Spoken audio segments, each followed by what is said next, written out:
I would like to welcome Azeem Shah to the podcast. Azeem is an international researcher in water governance institutions at the International Water Management Institute, IMI, based in Lahore in Pakistan. His research covers many different topics: water governance and water security at national and transboundary levels, climate smart agriculture interventions to increase crop water productivity and food security, automation systems for flow measurement, and also solar based irrigation systems for agricultural resilience. Thank you so much, Azeem, for joining me. Of course, agriculture is the elephant in the room in terms of water use, so it's great that you are working in this space and so many different topics. It was nice to meet you last year in California, the peer to peer International Convergence Research Networks on transboundary water security. So great to have you on the podcast. Many thanks, Dr. Bridget. Pleasure to meet you last year in California and looking forward to this discussion. Right. So I think it would be great, Azeem, if you can give the listeners some background on Pakistan, because we haven't previously spoken about it, and it'd be nice to give them some ideas of the water issues and related topics. Sure. So, Pakistan is this fifth largest populous country in the world currently. Total area is around 881,913 square kilometer. You can just imagine the size of Pakistan by just combining the size of France and UK together. So that's the size of the country. Geopolitically, it's very sort of important and significant because it sits at the crossroads of the Central Asian states, South Asian states, and the Middle Eastern states. So it gives a lot of importance, particularly for the Western powers when it comes to geopolitical affairs and in these regions. The population of Pakistan is more than 240 million currently. And the interesting thing about that population is more than 60% of the population is under the age of 30 years. So a lot of youth population, which is largest potential we think in terms of the human resource, but also a lot of people, do go to the Western countries to earn livelihoods as well, and also in the Middle East. The distinct four seasons in terms of the weather or climate is also something very unique here. We have a winter season, then a spring, a summer, and a autumn season, and that's quite synonymous across the country. So the demography changes. We have, highest peaks in the world. So five of the largest or the tallest 8,000-meter plus mountains are in Pakistan. So, I mean, people who would be watching this podcast, we have this Himalayan, Hindu Kush, and Karakoram ranges of mountains. So a lot of, diversity in that sense as well. Also, the third pole, which is obviously these three ranges, the Hindu Kush, Himalaya, Karakoram, is located in Pakistan. So, or largely in this region, which also includes the sort of Nepal and India and China. Similarly, we have a largest river system, which is called the Indus Basin system of irrigation, and it's the very largest contiguous irrigation system across the world. So you read a lot of literature that is written on this largest irrigation system, primarily developed during the colonial time. So British ruled this subcontinent before 1947 when Pakistan gained independence. So during that time, particularly this whole irrigation system, a set of headworks, canals, and distributaries, miners were built. So in terms of the size of the system, if we talk about the canal system is around 58,500 kilometer long, and then we have around 1.6 million field channels emanating out of that system. At the higher level, from the rivers, when we have these barrages, or we call these headworks, there are around 19 of those. And then there are also something very unique, and we'll talk probably later in the podcast, that once Pakistan and India got separated, after independence, there was a treaty on water sharing that was signed between India and Pakistan in 1960. And because of that treaty, certain rivers were provided to the Pakistan, certain were to the India. So western rivers came to Pakistan side, the eastern came to the Indian side. So there was some link canals also built as part of the replacement works, mainly funded by a consortium of donors, spearheaded by World Bank. And those link canals basically transfer water from the western rivers towards the eastern rivers. So we have 12 of those inter-river link canals as well in our system. And then there are some major canals, and then there are some minor canals. So that's the sort of size of this system we live with. The challenges we have in terms of water or agriculture is the growing population, because the per capita water availability has been quite consistent, I would say, from the start up till now. But because of the huge population growth, the per capita water availability is pretty low. It's considered the water scarce country. Similarly, a lot of sedimentation related issues, because we don't have many reservoirs. We only have two large reservoirs in the country.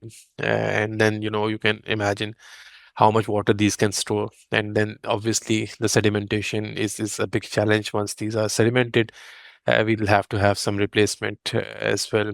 And there's some work also going on in the country. I can talk about that as well.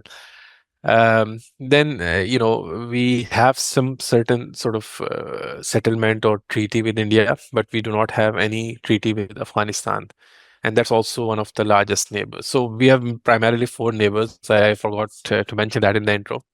We have a large border, the largest border with India, then the second largest with Afghanistan, then we have China, and then we have Iran. So these are the four countries with whom we share our borders. So with India, there is obviously some treaty on the water, but with Afghanistan, we share around 9 rivers. And a lot of people in this continent or subcontinent do not know how many rivers do we share with Afghanistan. So some are very small, but there are 3 large rivers that we share with Afghanistan. And we do not have any sort of water sharing arrangement on those rivers. So I published a book a year before last year on these 3 rivers, and we can talk about that also later in our discussion. So I'll stop here. This is just to give you a brief flavor of what we are talking about. No, that's wonderful, Azeem. I really appreciate that. And so I guess some of the big issues are the huge population growth. I think maybe it was like 40 million in the 70s or whatever. Now it's more than 240 million. So huge population growth and a young population. And then the topography in the country, I'm sure a lot of climbers go to Pakistan to climb those peaks. So very steep, high topography in the northern region, and then you come down to the plains. And then the Indus, of course, is the major river, I guess, in the region. And so you mentioned a lot of sediment transport from the upland areas to the plains. And, when you look at a map of groundwater basins globally, you don't see in Pakistan or the Indus aquifers shown there, but there's a huge groundwater system associated with the Indus Basin and those alluvial sediments. And I know you'll describe that shortly. So very interesting from a climate, topography, water perspective. And you mentioned reservoirs, only a few reservoirs, and then you have, but about 30% of your energy then comes from hydroelectricity, I think, and then maybe over 60% from fossil fuels. Awesome. So hydroelectricity is also an important aspect. And then sharing these rivers with the neighboring countries. I guess about 40% of the Indus is in India and about almost 50% in Pakistan. And then these Indus Plains alluvial aquifers are pretty huge. So you were starting to describe the Indus Basin Irrigation System, IBIS, I guess, which with the treaty created in 1960, and the major tributaries going and the east going to India and the west going to Pakistan. Um, Maybe you can describe a little bit. My understanding, of course, very poor, but that originally with the British system, with so much emphasis on surface water irrigation and canals, that there was waterlogging and salinization issues, and then they started to develop groundwater. Maybe you can describe that transition and how groundwater became more and more important. Okay. So again, a bit of a history about this question. The average sort of flow of the Indus that we receive every year is around 207 billion cubic meters. Just to contextualize, it is smaller than the Mississippi, but it's bigger than Colorado, right? But the water sharing type disputes are even sort of quite common. What you can see in Colorado, and we can see in Indus as well. So it's just to contextualize that.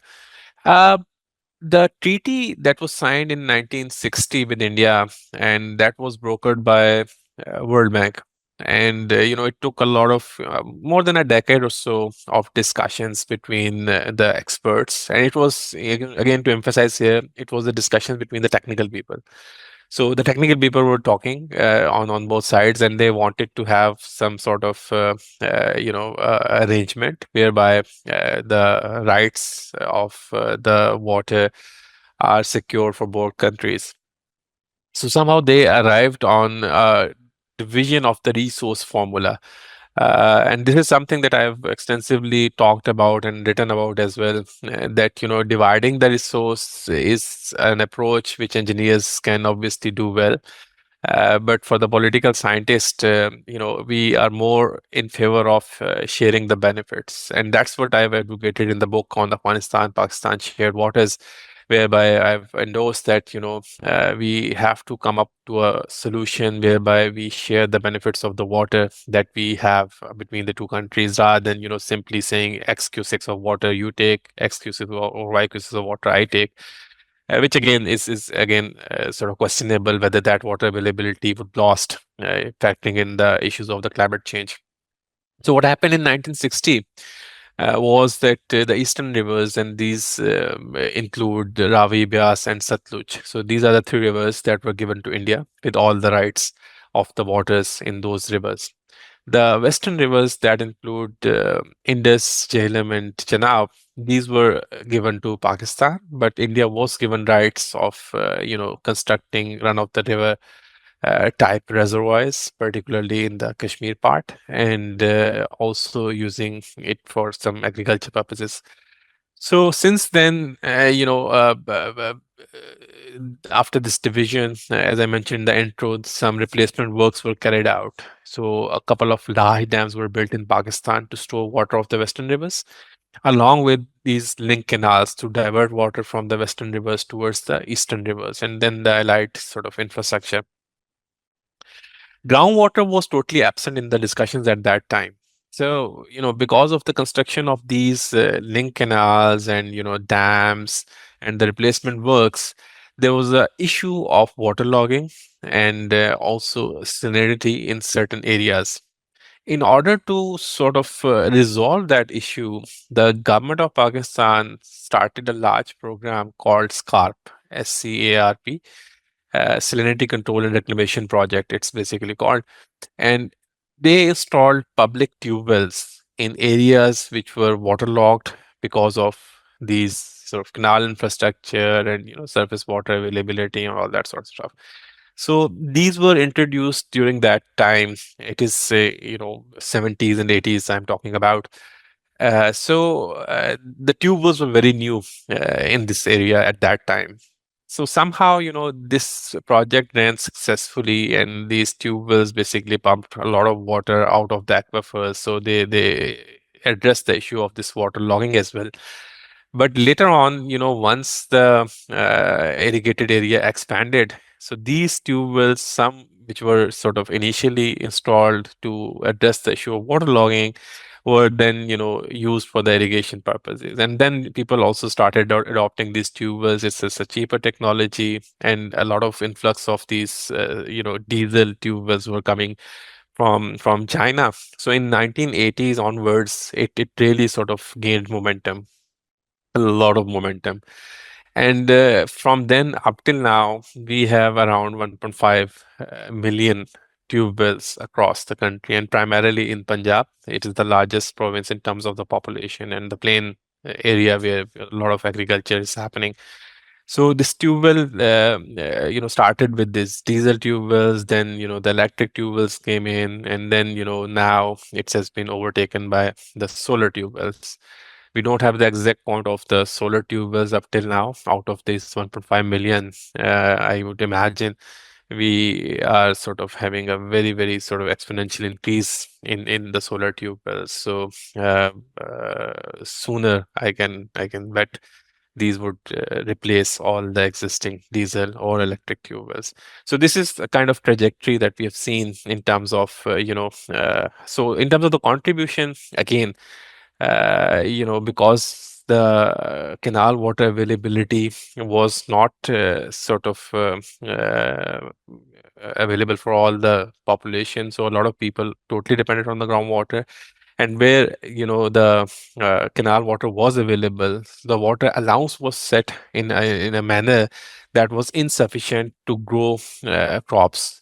So people supplemented, using the conjunctive water from groundwater and installing tube wells. So the cropping intensity is more than 150% at the moment, and the groundwater contribution has exceeded 60% of the total water contribution. It's not even 50. It was 50, I would say 10 years ago, but now it's more than 60% in the overall sort of irrigation.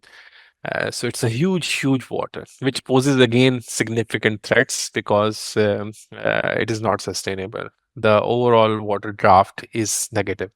So we are extracting more water as compared to the water that is being replenished. So this is resulting also in terms of the groundwater table decline. So another issue in case of, let's say, long dry spells, we will obviously be relying more on groundwater, and which we are mining like anything. So that's another big, big challenge that we are confronting with these days. And Azeem, that trajectory that you described, we're going from predominantly surface water irrigation canal systems that the British developed, and then you had the problem with salinization, and then to address that problem, then you installed some groundwater wells to reduce that issue. But then we went over the top, and then over abstracting groundwater, and of course that was benefited from cheap tube wells, the ubiquity of groundwater. I mean, I guess as you mentioned, your surface water contribution is regulated and capped, but then people can install a tube well anywhere and then abstract groundwater and have more ready access to water resources than they might have with the regulated surface water system. And I think I don't know if you interact with the British Geological Survey or David John McAllister. They describe a similar trajectory in northwest India and include Punjab region of Pakistan in their analysis, showing the transition from predominantly surface water to increasing groundwater and tube wells and stuff. So I think if you could get a balance between those and conjunctively manage surface water and groundwater, you could maybe move towards more sustainable management. Do you think that is possible? So there's sort of renewed thinking about that, how to regulate groundwater. It is difficult because there has been an act from the British era, which is called the Easement Act, and that allowed anybody to install any tube well in an area which they own. Right. So recently, what has happened in Punjab, in Khyber Pakhtunkhwa province, followed by now Sindh and Balochistan, they have passed their water acts, and the idea of those water acts, and these have come after the passage of the national water policy. So once Pakistan gained independence, it took around 50 plus years to draft the national water policy of, of the country. So it was passed in 2018. So after 2018, the provinces were tasked to regulate their groundwater, or make efficient use of their water resources. So as a result, they have passed their water acts, and under those acts, they have constituted commissions and authorities to, let's say, draft the rules how to use surface water, let's say, for not only for agriculture but to other sectors as well. Similarly, groundwater and certain licensing programs are now being initiated.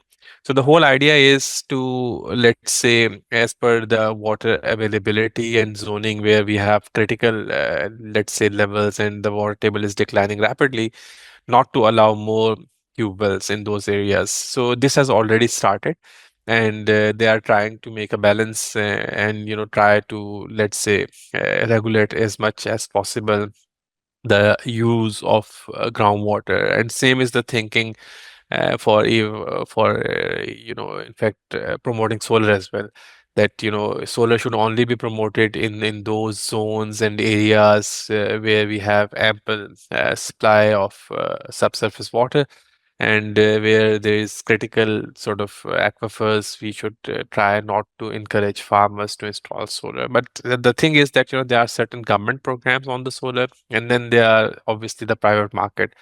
The majority, more than 90% of the solars that have been installed in the country are from the private sector.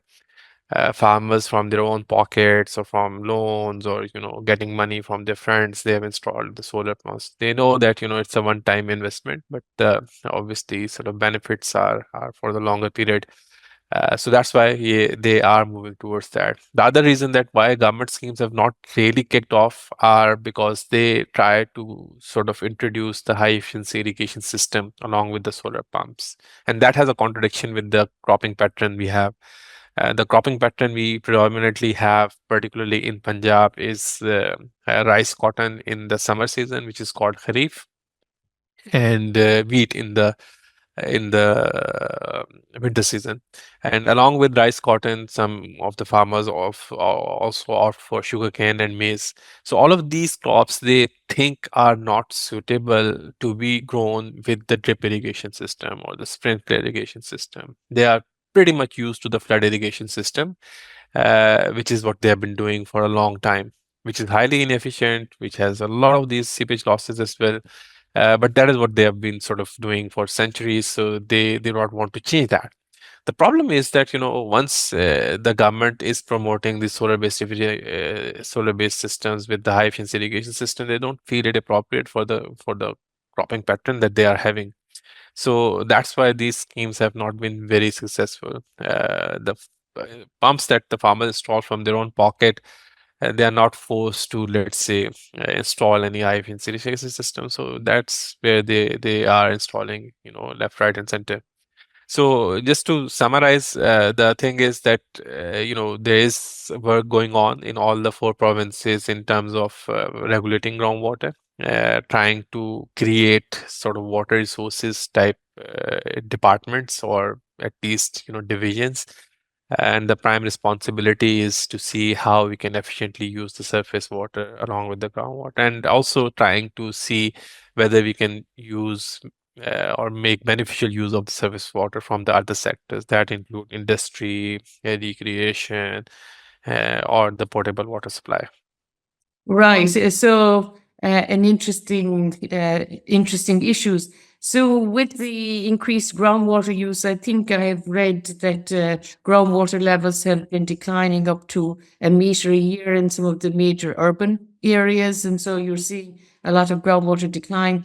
I don't know. Are you seeing much subsidence associated with that? Also, and also another aspect, Azeem, when we spoke previously, I really liked the EMI report, International Water Management Institute report on solar irrigation, because that's such a huge topic for many of these regions, not just Pakistan, India, Africa, and all of these regions, where they're trying to move away from diesel pumps and electric pumps and move towards renewable energy to source the irrigation. But then there's a big concern that with what they consider free energy, then once you've paid the capital costs of the solar systems, that they would increase or overexploit groundwater even more. Could you describe a little bit about the project that you did in India, Pakistan, Bangladesh, and Nepal, and how you compared solar systems among those different countries? I thought it was fascinating. Right. Solar, it's very interesting that it is taking over the conventional groundwater pumps that we had in this whole subcontinent. India was the earlier that embraced this solar technology, and then obviously Bangladesh, Pakistan, Nepal. So the project that you mentioned, it was IMI-led project in the four countries, and I basically was leading the Pakistan part. So we looked at different sort of models which are sort of getting traction in different countries.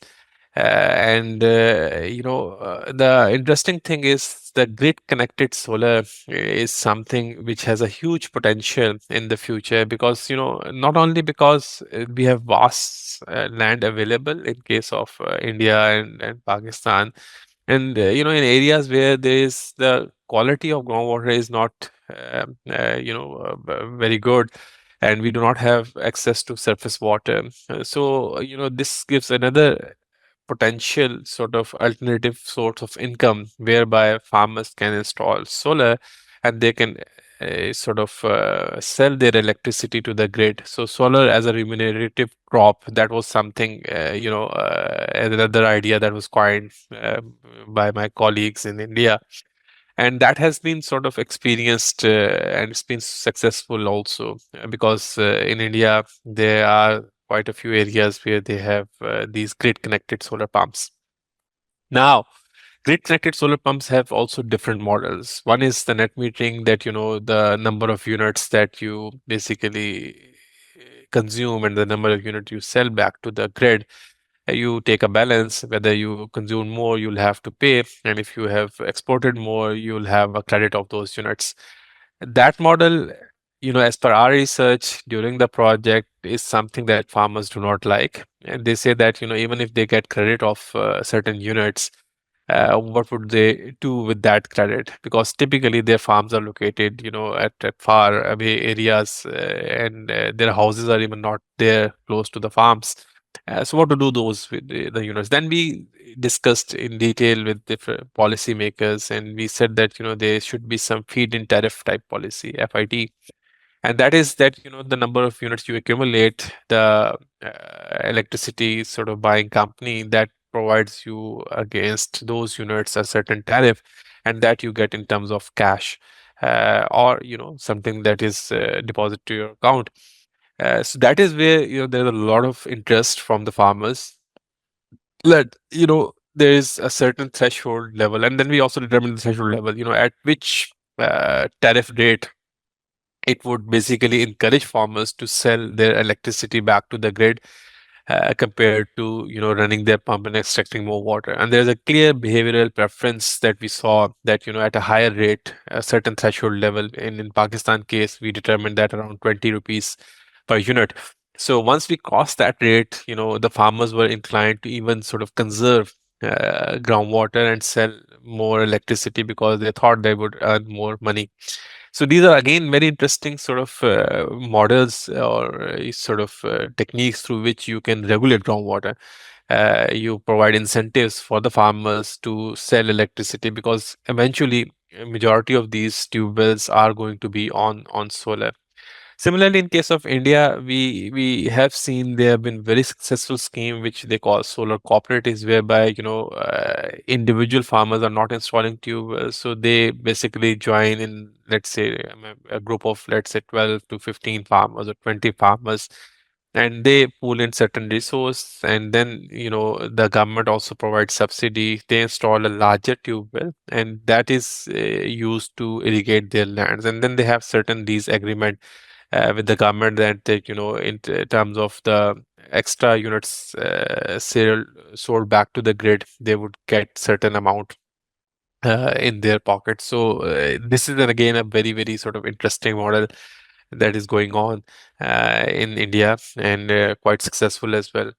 In Pakistan, unfortunately, we haven't seen, these grid-connected solar pumps. Majority or 99.9% pumps are basically individual solar pumps. They are not connected to the grid. So something to do in the future in order to regulate water and get benefit of excess electricity. We also installed instruments on the actual tube wells to see what are the operating hours of those pumps. And we did a very interesting study just to sort of bust that myth that solar would lead to groundwater table decline. So that's again very sort of common understanding around the policymakers that solar would lead to groundwater depletion. It is not true. What we saw was based on our sample of around 600 plus farmers or tube wells, out of which half were basically solar and half were either diesel or electric. So the data that we gathered, we actually sort of gathered the information on the operating hours of those tube wells against different crops, against different seasons, in summer as well, in winter as well. And similarly, we took a lot of the common sort of information, the cropping pattern. We investigated, some were even growing vegetables. We investigate that as well, orchards, for instance.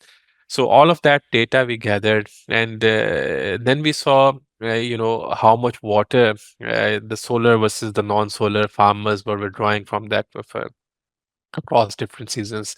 I believe only in one instance whereby we saw solar were drawing more water. In majority of the other cases, it came out the non-solar pumps were withdrawing more water because it is directly proportional to the installed capacity of the pump.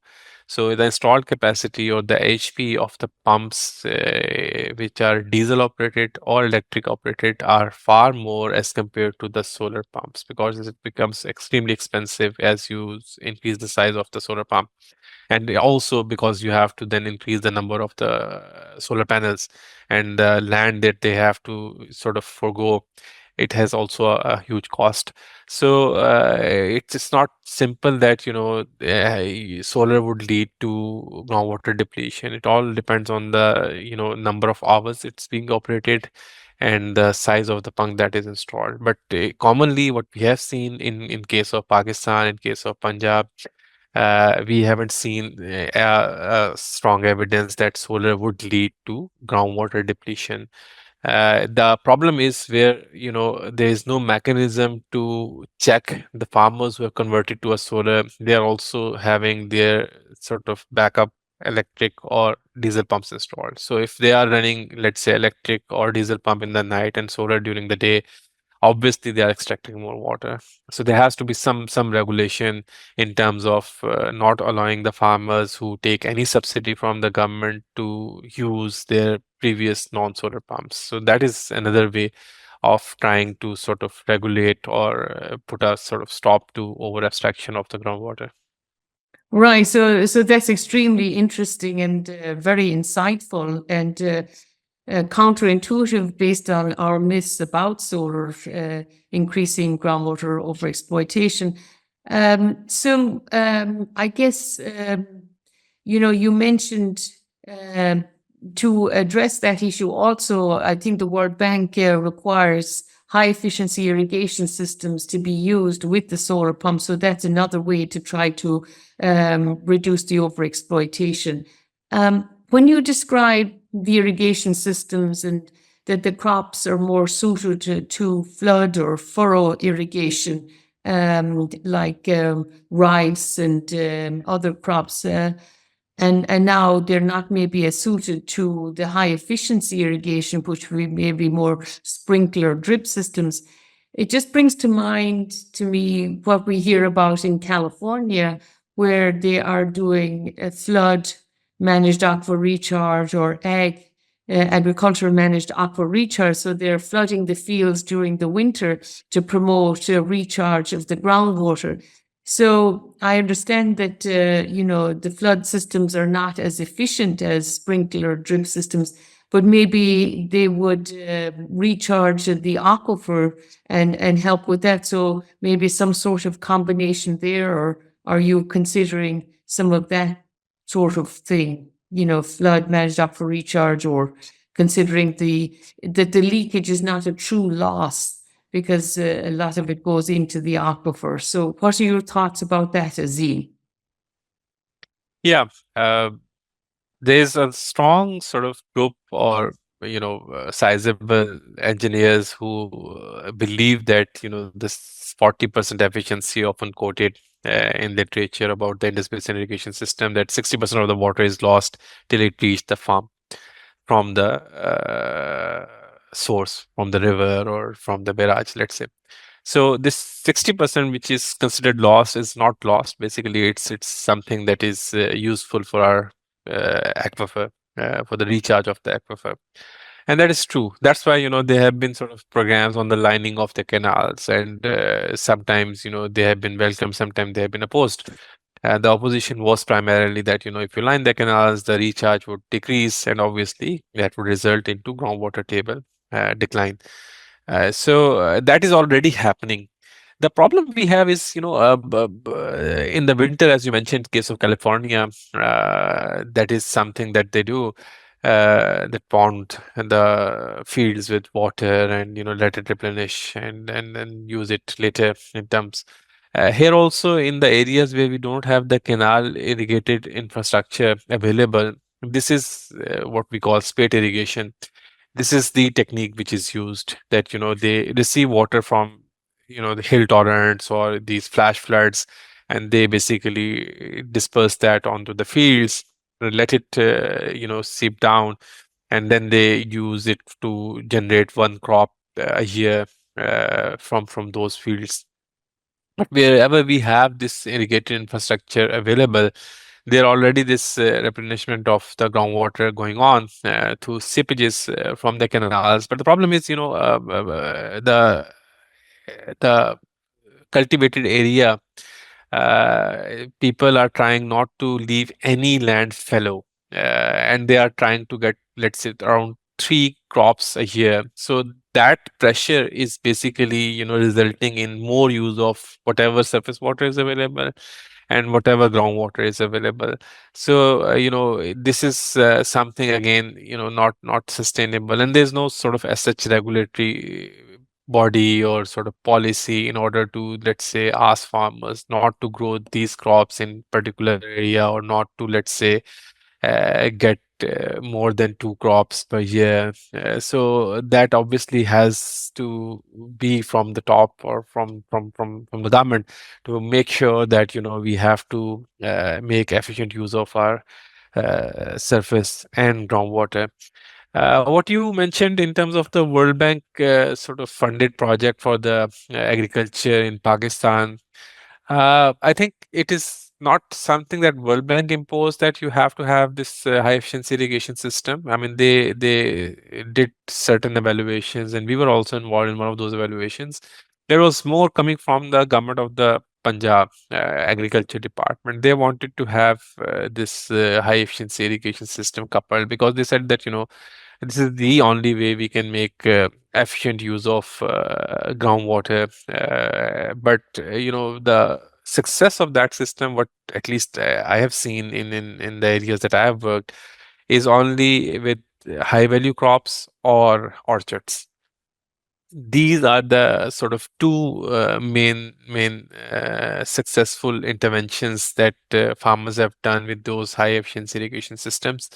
The traditional cropping pattern, they have not changed their behavior. I mean, although I would not say that, wheat or let's say cotton or let's say rice cannot be grown with the high efficiency irrigation system. These can be. I mean, there's a Pakistan Agriculture Research Council. They carry out all of these trials, and they show that, these work.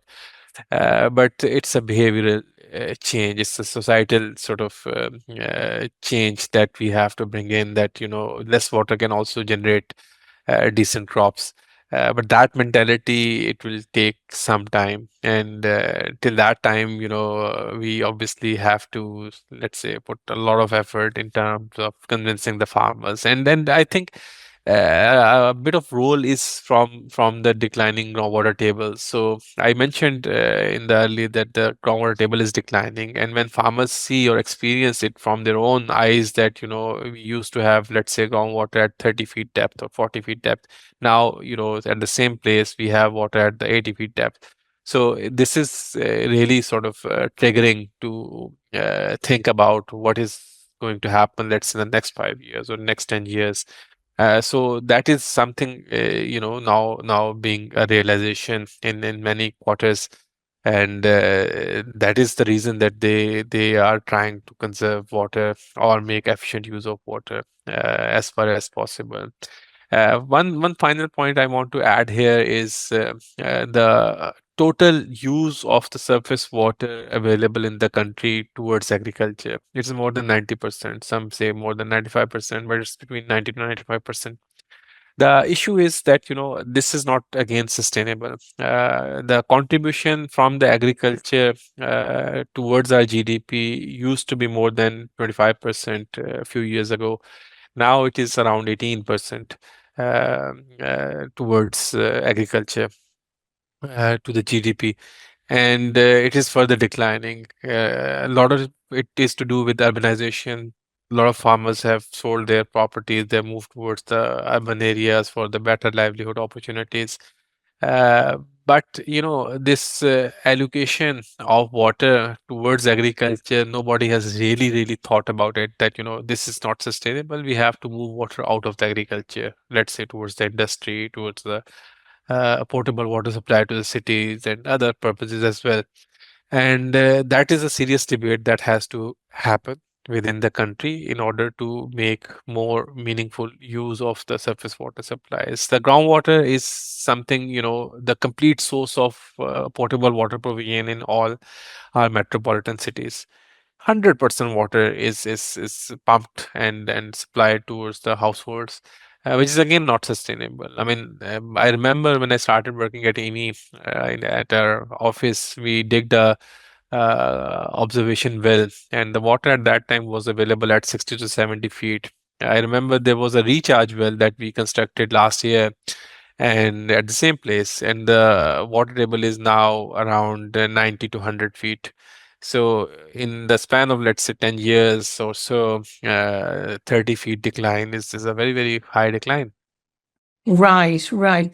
So, I mean, I guess you're also trying to develop solutions to these problems and considering farmers' behaviors and everything is really important because they control so much.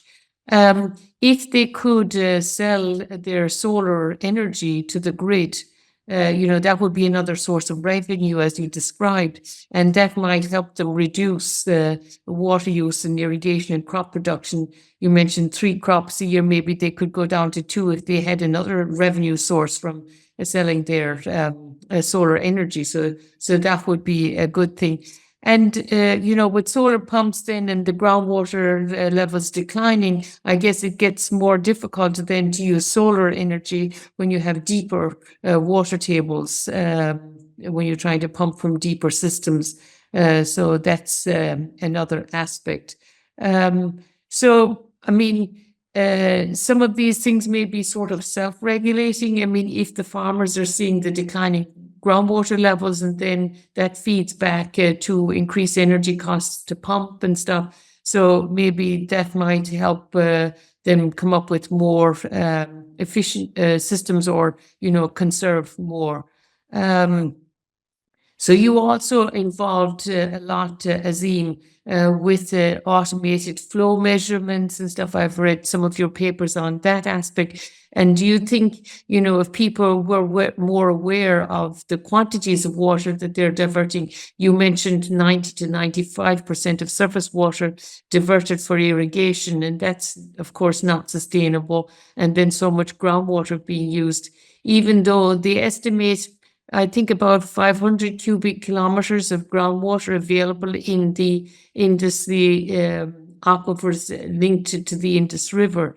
That's about similar to 500 million acre feet in the US. So that's a huge resource. But how do you think the monitoring system is helping, and if people understand the volumes that are being used, and would that help address behavior issues in irrigation systems? So I recall just from your question now, from the behavioral aspect of information.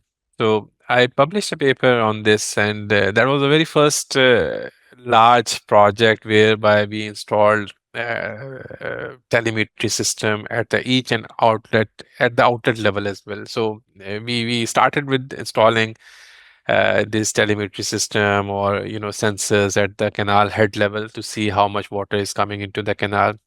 But just to sort of further, enhance our knowledge, we installed that system on each and every outlet. So the interesting part was, uh, farmers had very strong beliefs that, the people sitting at the top or head of the canal, they extract more water than the people sitting at the center had less water. Then people sitting at the tail end of the canal, they receive the lowest amount of water. And this is a syndrome we often say head, middle, tail inequity in the system.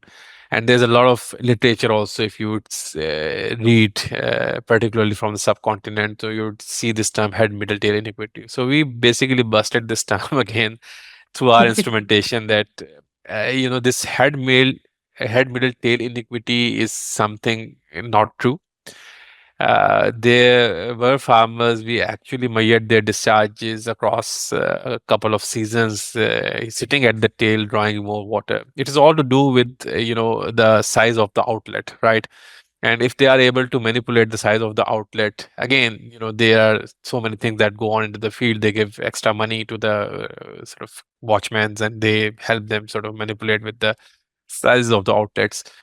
So these, exist. So the inequity we measured across the canal, we couldn't find any head, middle, tail inequity. We actually found inequity across the canal between different outlets, but that were to do with a lot of other factors. Uh, the instrumentation obviously, brought into picture a lot of those aspects that we never even thought about. you know we saw that once we shared information with the farmers about what they were receiving and why they were receiving less, because, for instance, their water course was silted, or their sort of outlet was not properly managed, or the sort of maintenance not was not properly done, so the water was being lost. So the discourse or the discussion diverted from blaming other farmers stealing their water. They started, let's say, cleaning their water course properly, maintaining their water course properly. There were certain issues where we saw backwater effect, so their outlets were submerged.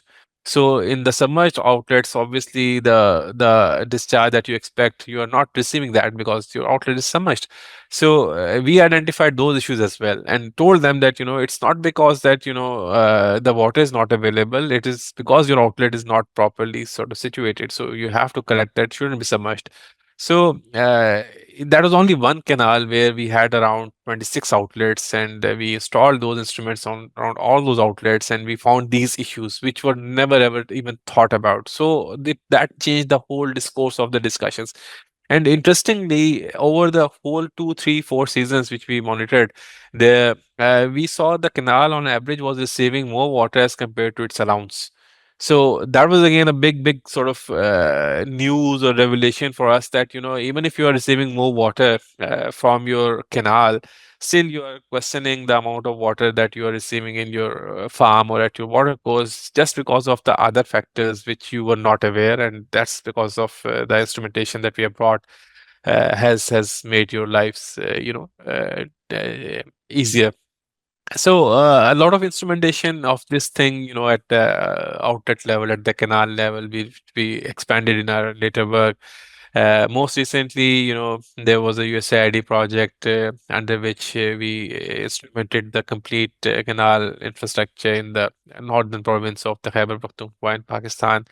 And then the sort of the beauty is that we started with simple ultrasonic sensors. We initially used to measure the depth of flow, but later we improved our systems and we stored the velocity sensors as well.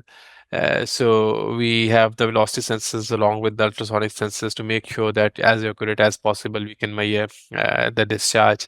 And the confidence of the people, particularly these water managers from the irrigation departments, it has also increased over the course of these years.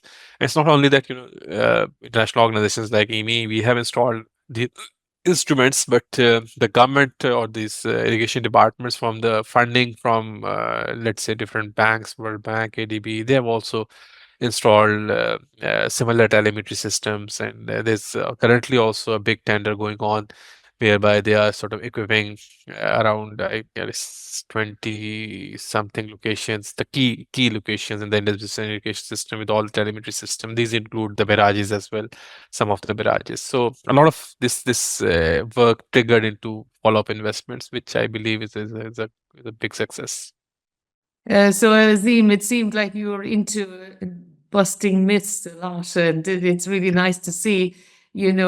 We have these ideas about how things function, but if we look at the data, oftentimes it doesn't follow what our thinking is, and that's great that your telemetry systems and the automated monitoring of both water levels and flow sensors have been able to shed light on the head, middle, tail inequities that don't seem to exist. So that's fantastic. So, lastly, I guess one thing, a lot of Pakistan is semi-arid and stuff, and so water scarcity is sort of a known. But then you experience extreme flooding, like you did in 2010, when maybe almost 2,000 people died and maybe 2 million people impacted. So the challenge then, I guess, is to manage these extremes. And you mentioned recently this project called Recharge Pakistan. And so maybe you can describe that a little bit. So if you could try to store the water from these periods of very high extremes to use then later during droughts, and manage that for recharge, and recharge wells, dry wells in some of the cities, and maybe you can describe that Recharge Pakistan study and other efforts to even out these extremes. Yeah. So Pakistan again is one of the hotspots of the climate change impacts across the globe. It's always, in the literature. I haven't always been able to find the exact ranking, but it's considered the top 10 country, and between the top 10 countries mostly impacted by the climate change. Although our contributions towards this greenhouse gas emissions are very, very low.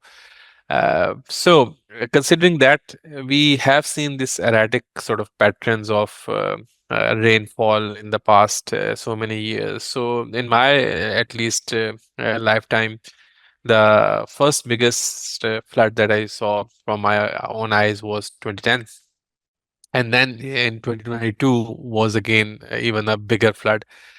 The major change between the 2010, it was a Indus system flood, basically. All the water came in the Indus and its tributaries, and that really sort of impacted a lot of people, land, property, livelihoods. In 2022, a lot of water that came was as a result of torrential rains in different areas of the country, in Balochistan, in Sindh, in Khyber Pakhtunkhwa, in Punjab, and that resulted into flash flooding. It was not a one river system flood, and that's why the destruction or devastation was even more as compared to 2010.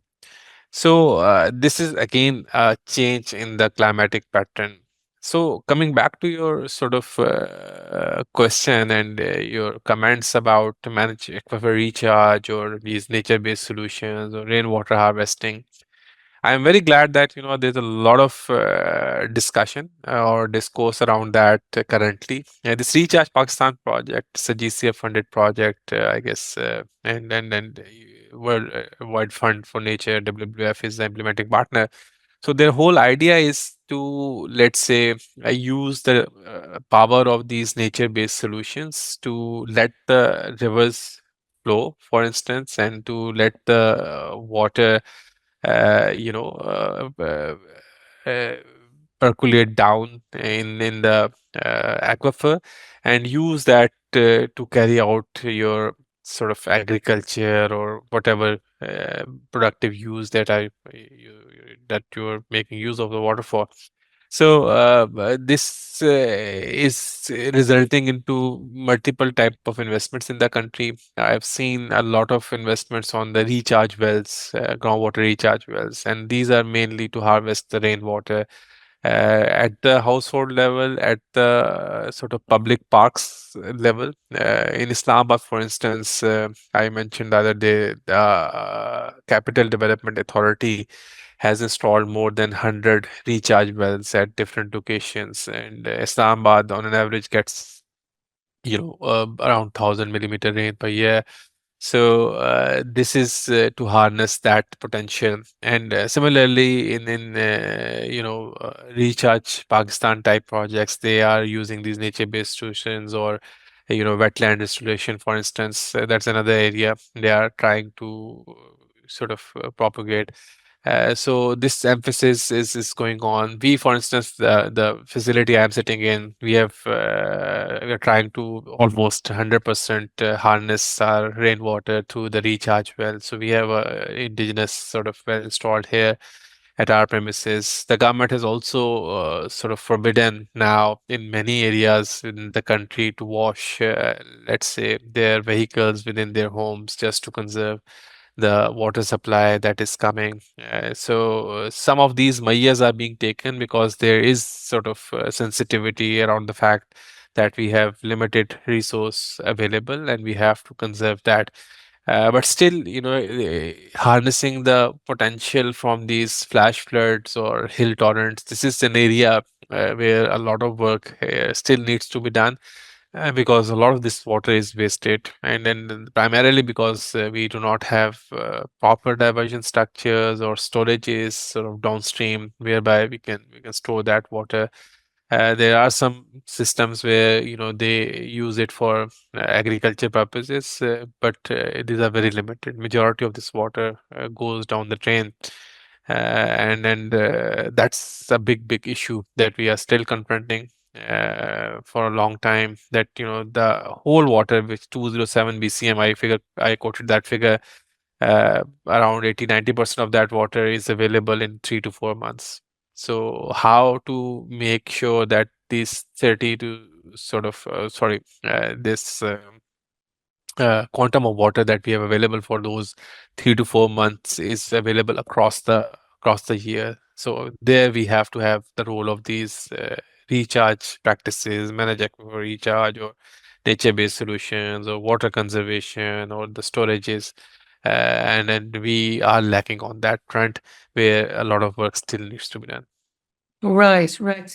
So we've covered a lot of different topics, but there are many more that we could have covered. And I think some of the interesting aspects also is that the headwaters of the Indus, it's glacier melting and stuff like that. So maybe high flows now, but in the long term would be reduced flows because of those glaciers melting and stuff. And then you mentioned early on, you have an agreement with India since the 60s, but no agreement with Afghanistan and a lot of tributaries coming from Afghanistan.